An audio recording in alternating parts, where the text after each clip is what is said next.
पिछली आधी रात से राज्य के विभिन्न जिलों में तेज तूफान के साथ लगातार बारिश जारी है। इसके परिणाम स्वरूप गजपति जिले के उदयगिरी ब्लॉक अंतर्गत रंडीवा ग्राम पंचायत के लक्ष्मीपुर गांव में रहने वाले हरिश्चंद्र बेहर लाई का पूरा घर ढह गया। घर में रखी सभी आवश्यक सामग्री नष्ट हो गई।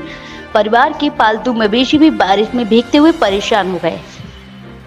पीड़ित परिवार के दुख हालात को देखते हुए नुकसान और मद्देनजर रखते हुए सरकार की ओर से सहायता राशि प्रदान की जाए, परिवार को बड़ी राहत मिलेगी। हमारो बेहरदलाई ग्राम लक्ष्मीपुर ग्राम पंचायत रंडीवा आरोदेगिरी ब्लॉक अंतर्गत लक्ष्मीपुर ग्राम रे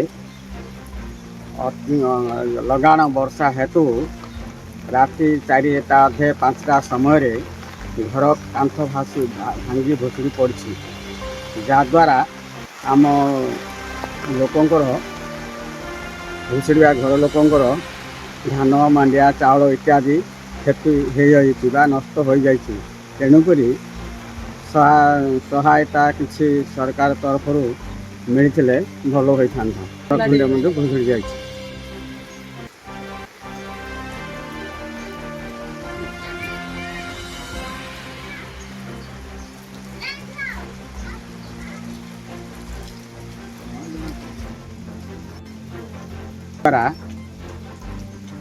प्रशासन तरफ इंदिरा आवास घर खंडे जोगई भल होता बोली मोर धारणा।